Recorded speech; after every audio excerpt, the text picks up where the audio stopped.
आज मैं भारत देश की स्थितियां, परिस्थितियां और हो क्या रहा है, होने वाला क्या है, उसके बारे में आज मैं कुछ गंभीर बातें बता रहा हूं। हो सकता है ये बातें आप जानते भी हो, जानते तो हो, लेकिन इसकी गहराइयों को उतना आपने बारीकी से कभी सोचा नहीं होगा जो आज मैं आपको बताना चाह रहा हूं। थोड़ा मैं आपसे एक रिक्वेस्ट करूंगा, आप ये वीडियो ना जल्दबाजी में मत देखो। अगर आप बिजी हो तो ये वीडियो मत प्ले करो, थोड़ी गंभीरता से, थोड़े अकेले में बैठ जाओ, थोड़ा शांति से आज गंभीरता से समझने की कोशिश करना, क्योंकि ये बात जो मैं कह रहा हूं ना, ये भारत की ही बात नहीं है।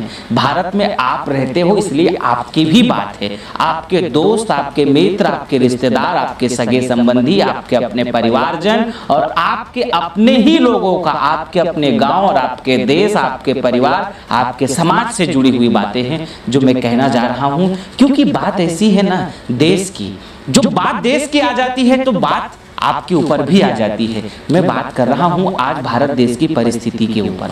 आज भारत देश लगभग 150 अरब की जनसंख्या पे पहुंचने वाली है या पहुंच चुकी होगी, ये तो नई जनगणना के बाद पता चलेगी। लेकिन आज मैं कुछ ऐसे कंपेयर आपको कराऊंगा जिससे आपको ये समझ में आएगा कि भारत देश क्या वाकई कंगाल हो चुका है या कंगाल होने वाला है, या आर्थिक स्थिति चकनाचूर हो चुकी है या होने वाला है, या वर्तमान की परिस्थितियों में हम दूसरा देशों की जगह पे कहां पे खड़े हैं।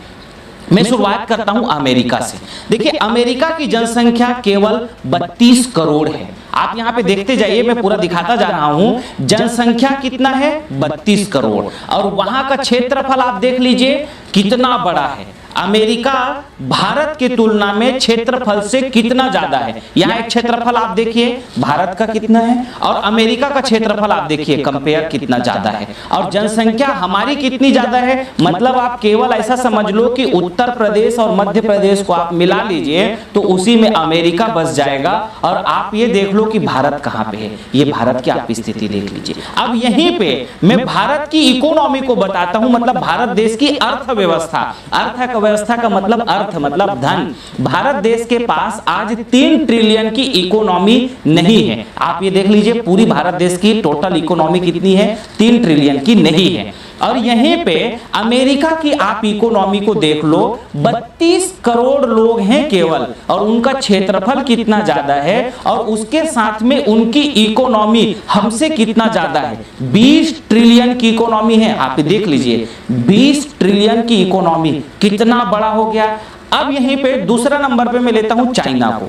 चाइना की जनसंख्या और भारत देश की जनसंख्या ना लगभग बराबर है, लेकिन चाइना की जो क्षेत्रफल है वो बहुत ज्यादा है। चाइना का इकोनॉमी कितना है? 14 ट्रिलियन की इकोनॉमी है। जनसंख्या बराबर है, क्षेत्रफल हमसे बहुत ज्यादा है। तो अब आप भारत देश की स्थिति को देखो, चाइना की स्थिति को देखो, अमेरिका की स्थिति को देखो। एक यहीं पे आप और कोई स्थिति दिखाना चाहता हूं जापान की।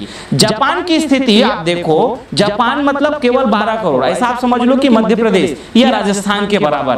पूरी भारत देश की इकोनॉमी जापान की इकोनॉमी के बराबर नहीं है, और आप क्षेत्रफल भी देख लीजिए कहां पे है। तो अब इस तरीके से अगर आप भारत को कंपेयर करके देखिए, मैं 3 ही बड़े जो स्टेट हैं या बड़े राज्य हैं उसकी बात नहीं कर रहा हूं, मैं बात कर रहा हूं इन 3 देश की। आप इन 3 देश को देखो और इन 3 देश से अब भारत का आप कंपेयर करो कि भारत देश की जनसंख्या कितना ज्यादा है। अब आप मैं बात करता हूं एक व्यक्ति की आय की। भारत देश में पर व्यक्ति जो 80% लोग हैं ना हमारे इस देश में, उनकी आय महज एक साल में 1 लाख का भी नहीं है। ठीक तरीके से वो 1 लाख भी नहीं कमा पाते हैं हमारे देश के 70%, 80% से आबादी के लोग। और यहीं पे आप अमेरिका को देख लो, 32 करोड़ के लोग हैं, 20 ट्रिलियन की इकोनॉमी है। तो आप ये सोच लीजिए ना कि पर व्यक्ति की आय वहां पे 3 करोड़ के आसपास में है। तो अब आप ये सोचो कि भारत के लोग और अमेरिका के लोगों में कितना ज्यादा अंतर हो गया। अब तो क्यों नहीं ऐसी स्थिति में लगा कि अब हम कहां पे हैं।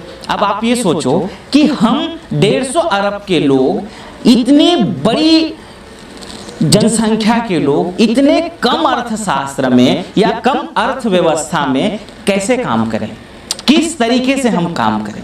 आज आज़ादी के 73 साल बाद भी जब स्थिति को दिखाई आप दो तो आज भी कई ऐसे स्टेट हैं, चाहे उड़ीसा हो, बंगाल हो, बिहार हो, झारखंड हो, ऐसे कई राज्य हैं, उत्तर प्रदेश हैं, उत्तराखंड हैं, और भी कई ऐसे अभी छत्तीसगढ़ के कई ऐसे एरियाज हैं जहाँ पे अगर आप जाके देखें तो लोगों के पास आज तक पक्का मकान नहीं है। आज़ादी के इतने वर्ष हम लोग क्या कर रहे हैं, यहाँ पे हम कहाँ खड़े हैं आज ये एक और बहुत दुर्दशा है। घर तो छोड़िए, कई लोग ऐसे हैं, आप कई अभी इंटरव्यूज में भी देखे होंगे, लोगों ने कहा कि हम कोरोना से नहीं मर रहे हैं, कोरोना से ज़्यादा हम भूख से मर जाएंगे। इस देश की परिस्थिति आज 73 साल बाद आज़ादी के यहाँ पे हैं। क्या कर रहे हैं यहाँ के बुद्धिमान लोग, क्या कर रहे हैं आप और हम सब लोग, कहाँ पे हैं हम आप और अब सब। अब आप देखो कि ये देश इतनी कम जनसंख्या होने के बावजूद इतना आगे कैसे चले गए। अब बात ये आती है ना कि हम इतनी बड़ी जनसंख्या होने के बाद इतना पीछे क्यों रह गए, क्या कारण है इतना पीछे होने का, और ये जो देश हैं ये इतना आगे कैसे चले गए। चाहे वो यूके की हो, चाहे वो अमेरिका की हो, चाहे वो जापान की बात हो या बात हो चाइना की, ये जो देश इतना आगे क्यों गए, कारण क्या है। अब ये बात आप समझ लो, देश की जो इकोनॉमी होती है ना, देश की जो अर्थव्यवस्था होती है या जो देश के लोग हैं, इनकी अमीरी तब बढ़ती है जब इस देश में पैसा ज़्यादा बाहर से आए, और इस देश का पैसा बाहर ना जाए तब जाकर के देश की इकोनॉमी अर्थव्यवस्था बढ़ती है। सामान्य भाषा में आप इस तरह से समझ लो, इसको बहुत कैलकुलेशंस की भाषा में मत देखो, सामान्य भाषा में जब इस देश का पैसा बाहर ना जाए और बाहर से इस देश में पैसा आए तब इस देश का पैसा बढ़ेगा। भारत के साथ में जस्ट उल्टा हुआ और हो रहा है। आप ये समझ लो, भारत देश में मैं एक छोटा उदाहरण से आपको समझाने की कोशिश करता हूं, उस बात को अगर आप समझ गए ना तो आप पूरा कैलकुलेशन आप समझ जाओगे। मैं एक छोटा बात करता हूं, केवल मोबाइल इंडस्ट्री को उठाता हूं। आज भारत देश में जितने लोगों के हाथ में मोबाइल आपको दिखाई देगा, चाहे वो ओप्पो हो, वीवो हो, एमआई हो, एप्पल हो, जो कुछ भी लोगों के हाथ में आज मोबाइल दिखाई दे रहा है, वो मोबाइल चाहे वो सैमसंग हो, चाहे नोकिया हो, चाहे माइक्रोसॉफ्ट हो, हर ये मोबाइल भारत देश में बिक तो रहा है, भारत देश में है तो सही, लेकिन एक भी मैन्युफैक्चरर भारत देश का नहीं है। इसका मतलब क्या कि अगर मैं भारत देश में 100-150 करोड़ की जनसंख्या को मानता हूं, जिसमें बाकी बुजुर्ग लोगों को हटा देता हूं, नवयुवक लोगों को और जो सामान्य लोग मोबाइल यूज करते हैं, तो इस देश में कम से कम 100 करोड़ लोग तो मोबाइल यूज करते हैं। अब 100 करोड़ की आप जीरो ये देख लीजिए, मैं लिख रहा हूं 100 करोड़ का जीरो, और अब आप मान लीजिए कि अप्रोक्सीमेट एक व्यक्ति का जो मोबाइल है, कोई 25,000 का मोबाइल चलाते हैं, कोई 27,000 का चलाते हैं, कोई 12,000, कोई 13,000, कोई 17,000, मिनिमम सबका इस तरह का मोबाइल है। स्मार्टफोन सबके पास है, किसी किसी के पास में छोटा फोन है, लेकिन जो औसत रेशो को अगर आप मिला लें तो एक व्यक्ति के मोबाइल का जो कॉस्ट अगर मैं मानूं तो 10,000 में मान लेता हूं। अब आप सोचो 100 करोड़, देखो मैं कैलकुलेशन कितना होगा आप खुद आप देख लो, 100 करोड़ बाई 10,000। अब आप देखो कि कितना यह फिगर आया, इतना बड़ा। आप जीरो को आप निकाल करके देखो और इसको आप पढ़ के बताओ कि कितना रुपया। अब ये पूरा पैसा, अब आप यहाँ पे मजे की बात समझिएगा, ये पूरा पैसा का जो बेनिफिट्स हैं मोबाइल इंडस्ट्री को जब मैं जानने और समझने की कोशिश कर रहा था, तो यहाँ जो प्रॉफिट होती है वो कम से कम 60% की प्रॉफिट होती है। 60% की प्रॉफिट किसे कहते हैं, बहुत ज्यादा होती है 60%, मतलब लागत जो कॉस्ट है वो 40% है फिलहाल। अब आप यहाँ पे मजे की बात और देख लो, आप इतना पूरा पैसा, इतना अरब रुपया, इसका पूरा प्रॉफिट कहां चला गया, या तो वो चला गया जापान, या तो वो चला गया पूरा पैसा चाइना में, या तो वो पूरा पैसा चला गया अमेरिका में, या कि फिर यूके में। क्योंकि मोबाइल बनाने वाला जो पूरा सेगमेंट है, कारोबार है, वो किसके हाथ में है, विदेशियों के हाथ में। भारत में बुद्धिमानी की दावा तो करते हैं, भारत में बड़े एक से एक माई का लाल पैदा तो होते हैं, लेकिन कहां गए ये माई के लाल, कहां गए ये सब देश के सोच वाले लोग। एक इंडस्ट्री में अभी पूरी इंडस्ट्री को गिनाऊंगा तो दिमाग आपका करप्ट हो जाएगा। अरे हो क्या रहा है, एक इंडस्ट्री का आप जीरो गिन नहीं पाओगे कि कितना जीरो है, कितना अरब रुपया हो गया, इसको आप समझ नहीं पाओगे। अब आप सोच लो इसका खेल, इतना पैसा इस देश से बाहर केवल मोबाइल से गया। अब आप यहाँ पे और दूसरी बात समझ लो, इस मोबाइल को बेचने वाले कौन? अमेज़न। सबसे ज्यादा मोबाइल बिक्री किसने किया? अमेज़न। वो भी कौन? विदेशी। जो बेच के भी पैसा, अगर मान लीजिए देश के व्यापारी लोग अगर बेचते ना तो उसका पैसा कम से कम देश के लोगों को मिलता है। उसको बेचा किसने? अमेज़न ने। उसको बेचा किसने? फ्लिपकार्ट ने। उसको बेचा किसने? मिंत्रा ने। उसको बेचा किसने? ईबे ने। उसको बेचा किसने? अलीबाबा ने। उसको बेचा किसने? शॉपक्लूज ने। उसको बेचा किसने? स्नैपडील ने। मतलब पूरा बेचने वाला जो कंपनी ज्यादातर है, अगर इंडियन कोई कंपनी है तो उसमें इन्वेस्टर्स भी आएंगे बाहर देश के, जैसे स्नैपडील अभी इंडिया का है लेकिन उसके इन्वेस्टर्स बाहर के हैं। तो अब आप ये समझ लीजिए कि पूरा जो बेचने वाला ई कॉमर्स है, चाहे वो शॉपक्लूज हो चाहे फ्लिपकार्ट हो, इतने भयानक इनके टर्नओवर है कि अब आप सोचो, बनाने वाला कौन? विदेशी। बेचने वाला कौन? विदेशी। मतलब आप ये सोचिए कि पूरी इंडस्ट्री का बेनिफिट विदेश में चला गया। अब आप ये सोचिए, अगर ये पैसा देश के व्यापारी लोगों के पास होता तो यहाँ कितने लोगों को रोजगार मिलता,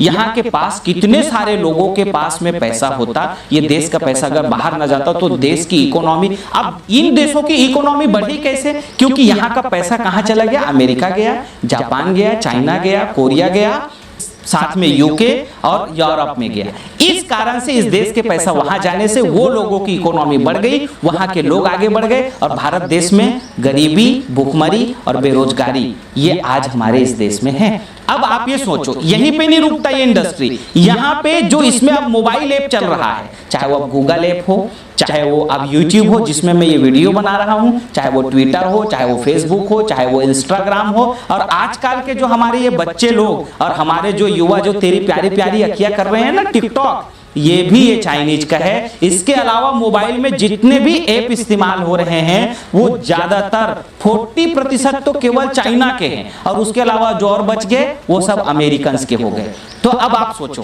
कि उसमें होने वाले ऐप से भी पैसा बाहर जा रहा है, मोबाइल से भी पैसा बाहर जा रहा है और उसके बाद उसका बेचने वाला भी विदेश का हो गया।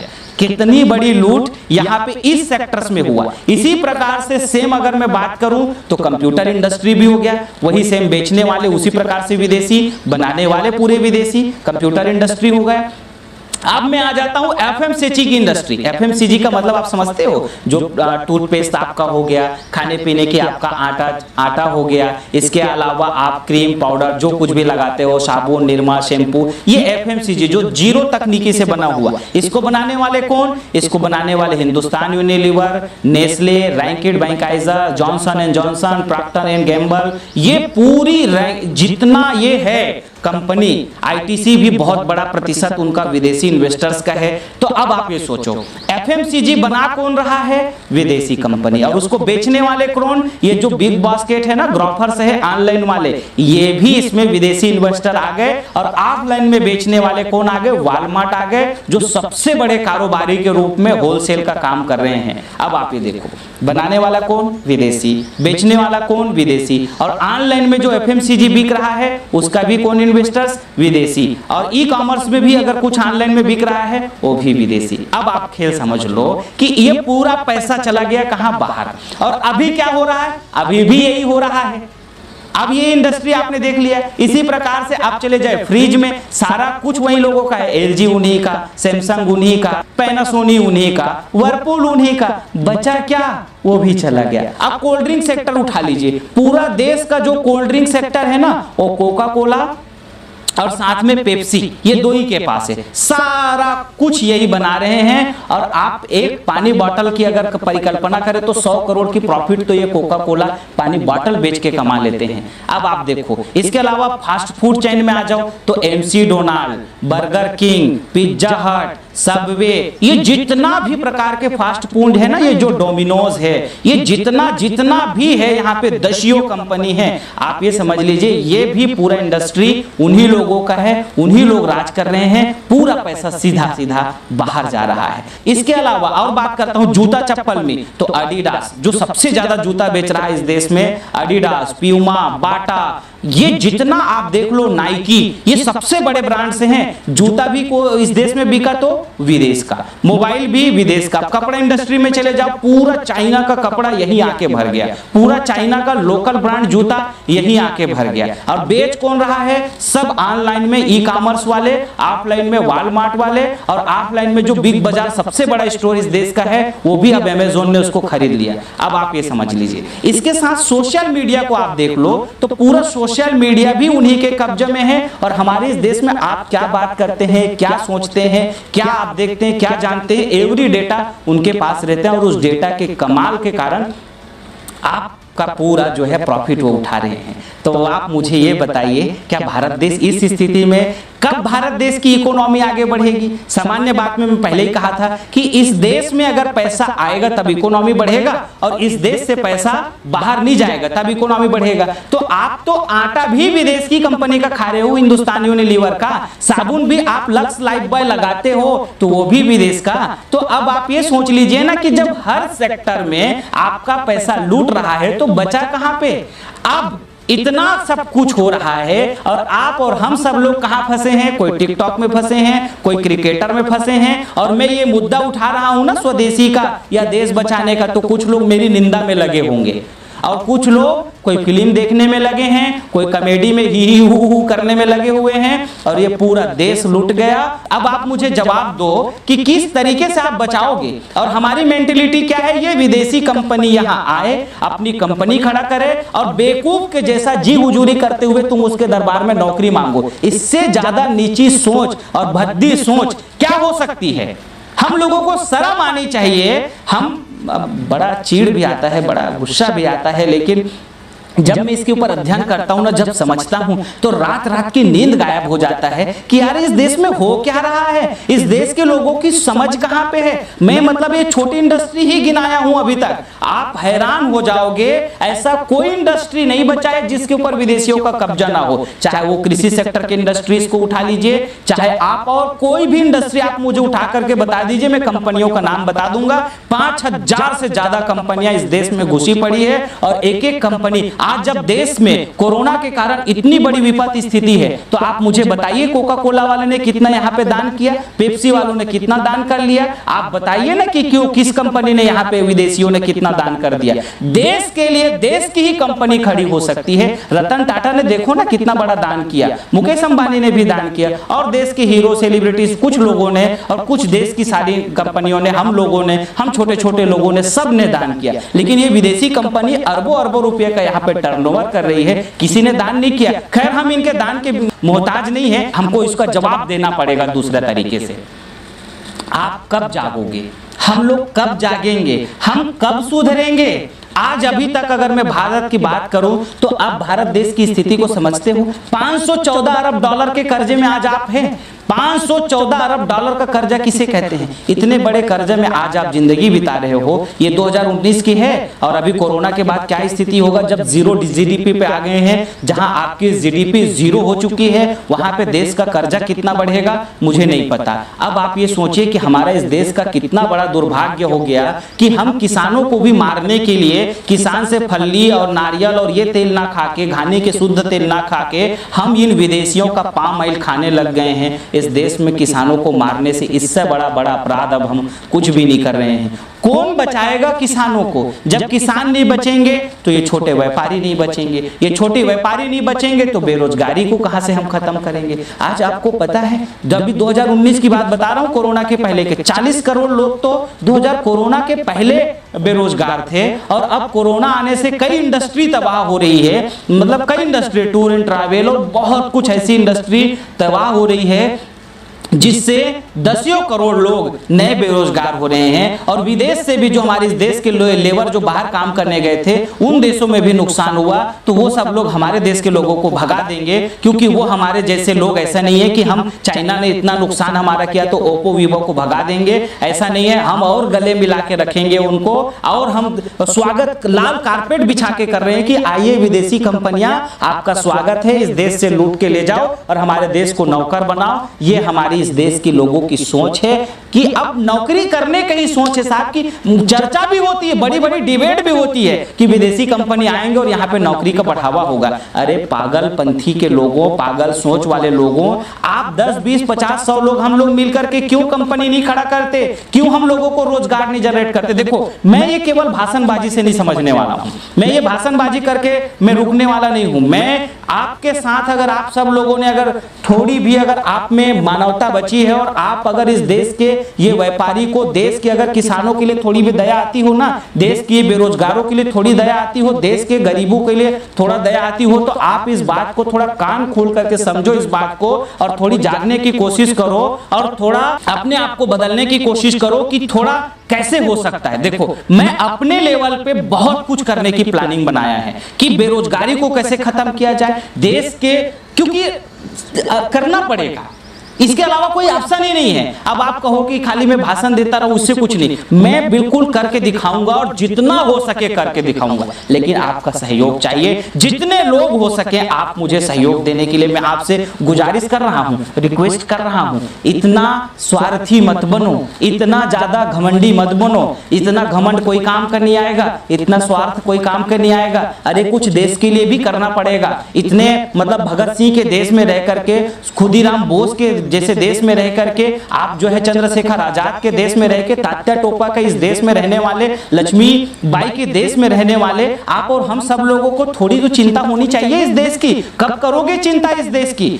थोड़ी करनी पड़ेगी चिंता। मैं बहुत सारे अलग अलग प्रकल्प बना करके करोड़ों लोगों को रोजगार देने की पूरी एक प्लानिंग, पूरी एक व्यवस्था किया है। आप हमारे और अधिक जानकारी के लिए दूसरी वीडियोस को देखते रहे। फिलहाल शॉर्टकट में आपको बता देता हूं, हमारा लक्ष्य है पूरे भारत देश के हर जो गांव है, 6,28,000 गांव हैं, उन गांव में विदेशी सामानों को बिक्री करने के लिए हमने श्री चौवन स्वदेशी केंद्र खोलने का संकल्प लिया है। तो आपसे मैं इतना गुजारिश करता हूं कि आप हमारी इस मैसेज को गांव के लोगों तक जरूर पहुंचवा दीजिए। आप एक व्यक्ति कम से कम 10 लोगों को पहुंचाइए। हम अभी 120 से ज्यादा स्वदेशी उत्पाद बना चुके हैं और भी लगातार रेंज हम 1000 से ज्यादा, हम लाइफ बॉय जो ये विदेशी कंपनी है ना, उससे सस्ती साबुन बनाने की हमने कोशिश किया है। लक्स से भी सस्ती साबुन इस देश को बनाने के लिए हमने कोशिश किया है और ये करके पूरा हम 6,28,000 गांव में 6 लाख लोगों को रोजगार देंगे, जो लोग ये चौवन स्वदेशी केंद्र खोलेंगे। और इसका जो मैन्युफैक्चरिंग के लिए जो सामान, रॉ मटेरियल्स की जरूरत पड़ेगी, उससे भी हम लोग 10 लाख लोगों को रोजगार देंगे।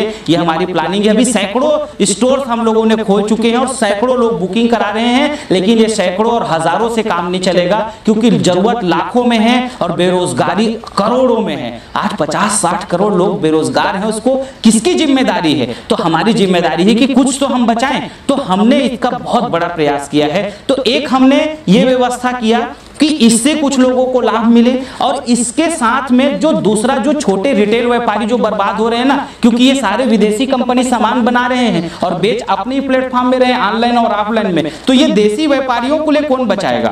क्योंकि सबसे ज्यादा जो व्यापार है वो देश के जो छोटे छोटे मैन्युफैक्चरर है वो देंगे, तो उसकी सामान बिकने की व्यवस्था बनानी पड़ेगी। तो हमने गाँव के लिए तो ये मॉडल अपना दिया, चौवन स्वदेशी केंद्र। अब जो तहसील है, जो कस्बा है, उसके लिए हमने स्वदेशी सुपर बाजार, AD5 स्वदेशी सुपर बाजार की व्यवस्था बनाया, जिसमें देश का हर एक व्यापारी, जो छोटे छोटे व्यापारी हैं, कोई साबुन बना रहा है, कोई निरमा बना रहा है, कोई तेल बना रहा है, उनका सबका सामान, और बड़े व्यापारी का भी, बड़े व्यापारी में चाहे वो पतंजलि हो, चाहे वो डाबर हो, चाहे झंडू हो, चाहे वो इमामी हो, जो भी हो, बड़े ब्रांड्स, छोटे ब्रांड, ये हम सब देशवासी मिल करके जितने छोटे छोटे प्रोडक्ट जो बना रहे हैं, इसको हम स्वदेशी सुपर बाजार के लिए इस्तेमाल करेंगे। वहां पे एक भी विदेशी नहीं मिलेगा, वहां पे कोई भी विदेशी इन्वेस्टर से जुड़ा हुआ सामान, और वहां पे ये lux, life boy, clinic plus, dog, ये कुछ भी सामान नहीं मिलेगा। वहां पे जो कुछ भी सामान मिलेगा वो देश का मिलेगा। बेचने वाले कौन होंगे? देश के होंगे।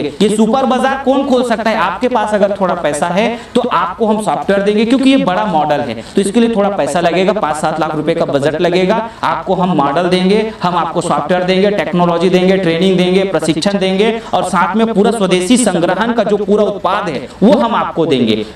और आपकी दुकान गारंटी से इसलिए चलेगा ना क्योंकि बात यहाँ पे सैकड़ों व्यापारियों की है। सैकड़ों व्यापारी हमारे साथ आके खड़े हो गए हैं, साहब आप इस कदम को उठाए हैं, आप हमारे उत्पाद को आप अपने बाजार पे रखिए, मैं पॉम्पलेट बना करके आपके जो है सुपर बाजार का प्रमोशन करूंगा। मतलब आप अगर सुपर बाजार की फ्रेंचाइजी अगर खोलोगे ना तो आप अकेले नहीं हो, आपके साथ में मेरे देश के छोटे छोटे हर एक मैन्युफैक्चरर और हर जो है देश के स्वदेशी व्यापारी सब तुम्हारे साथ खड़े होंगे। अकेले की लड़ाई नहीं है। तो एक जात हम हो करके जितने मैन्युफैक्चरर, इनको इसलिए फायदा होगा क्योंकि इनका सामान अब बिकेगा ना। ये विदेशी व्यापारी बना रहे हैं अपने प्लेटफॉर्म पे और बेच रहे हैं अपने विदेशी प्लेटफॉर्म पे। हम स्वदेशी प्लेटफॉर्म, बनाने वाले कौन? स्वदेशी। बेचने वाले कौन? स्वदेशी। तो इससे कितने लोगों को रोजगार मिलेगा? जब देश के छोटे छोटे इंडस्ट्रीज जितनी है ये चलेंगे, इससे रोजगार मिलेगा। तो अब आप ये सोच लीजिए, इस पूरे प्रक्रम से मैंने सोचा है कि करीब करीब हम 10 करोड़ से ज्यादा लोगों को रोजगार से जोड़ पाएंगे, जो सामान्य चीजें हैं इसके ऊपर। अब इसके साथ में मैंने एक दूसरा प्रकल्प भी अपना है, हमारा जो टैलेंट क्रिएटर एकेडमी है ना,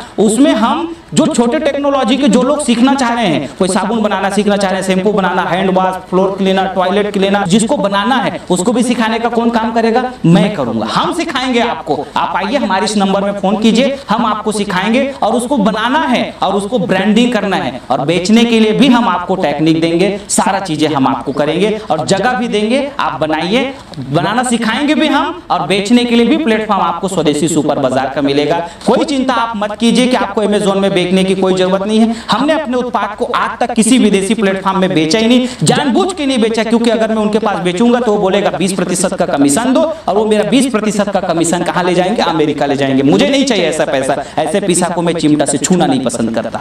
तो मैं आप सबसे यही कहूंगा कि आप और हम सब मिलकर के राष्ट्र को बदलेंगे। और रही बात मोबाइल की, मैं ये केवल एफएमसीजी सेक्टर, ये मैं अपने उत्पाद की नहीं बात कर रहा हूं। 54 स्वदेशी केंद्र गांव-गांव के लिए हो गया और गांव-गांव में सप्लाई देने के लिए हर तहसील में हम 54 स्वदेशी केंद्र खोलेंगे और हर जिला में स्वदेशी केंद्र खोलेंगे और हर कस्बा में, हर तहसील में, हर जिला में एक स्वदेशी सुपर बाजार होगा, जहां देश के व्यापारियों का सारा सामान बिकेगा और देश के सारी जो जरूरत की चीजें होंगी, चाहे टूथपेस्ट हो, चाहे वो नमक हो, चाहे वो आटा हो, चाहे वो शैम्पू हो, साबुन हो, जो आपको पसंद आए वहां आपने अगर आ लिया, आपने खरीद लिया, मतलब देश को सहयोग किया, क्योंकि देश के व्यापारी का बना हुआ सामान बिकेगा। और ये अगर चलेंगे तो किसानों को इतना ज्यादा फायदा होगा ना।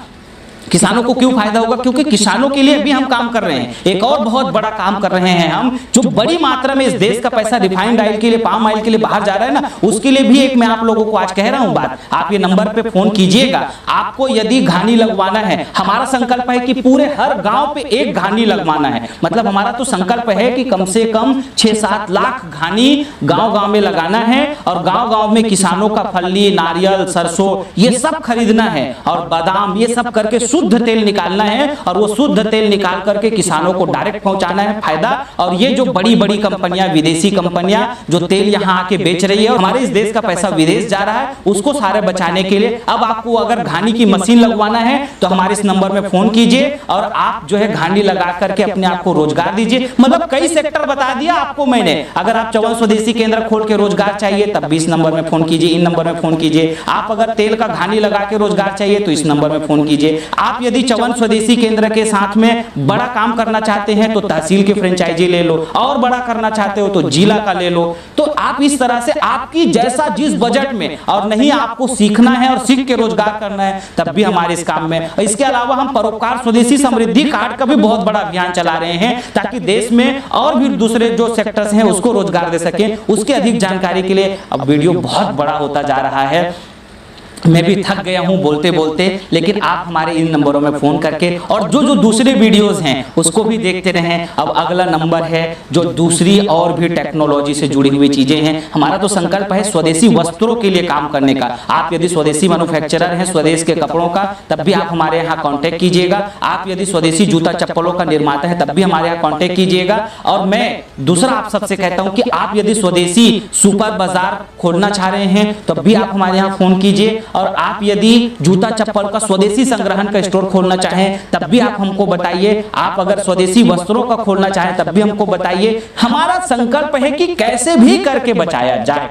इस देश को, और इस पूरे काम को करने के लिए मुझे बड़ी आईटी टीम चाहिए। वैसे अभी आईटी टीम है लेकिन और भी चाहिए। अगर आप आईटी में एक्सपर्ट हो तब भी मेरे को संपर्क कीजिए। आप यदि मैनेजमेंट में एक्सपर्ट हो तब भी आप मेरे यहाँ संपर्क कीजिए। ये जो ईमेल आईडीज हैं इसमें अपनी रिज्यूम भेजें। इन वेबसाइट वेबसाइट की कैरियर्स पे आप हमको अपना रिज्यूम को भेजें। देखिए जॉब करने वाले लोग कभी कॉल मत कीजिएगा, हम आपको पसंद नहीं करेंगे अगर जॉब करेंगे, क्योंकि फोन में कोई बातचीत नहीं होगी। इतनी भयानक कॉल आ रही है कि हम कॉल को अटेंड नहीं कर पा रहे हैं।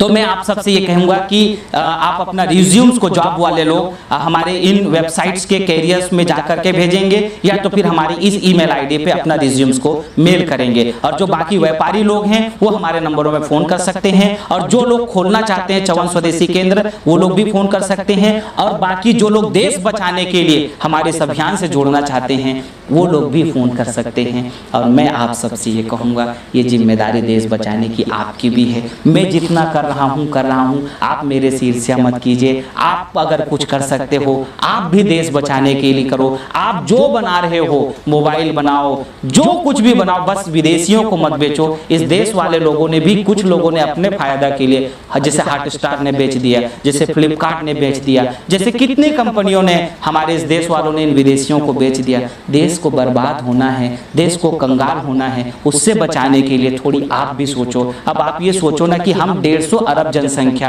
हमारी 3 ट्रिलियन की इकोनॉमी नहीं है, वो देश वाले इतने छोटे छोटे हैं, इतनी उनकी कम जनसंख्या, उनकी इकोनॉमी इतना बड़ा है। हम 73 साल हो चुके हैं, आज तक कुछ नहीं कर पाए हैं, तो कब कुछ करेंगे। मेरे से ईर्ष्या मत करो, मेरे उसमें मत रहो कि अरे यार ये क्या कर रहे हैं करके। भाई मैं आपसे निवेदन करता हूँ, बहन आपसे निवेदन करता हूँ कि क्या आप मेरा थोड़ा मदद कर सकते हो।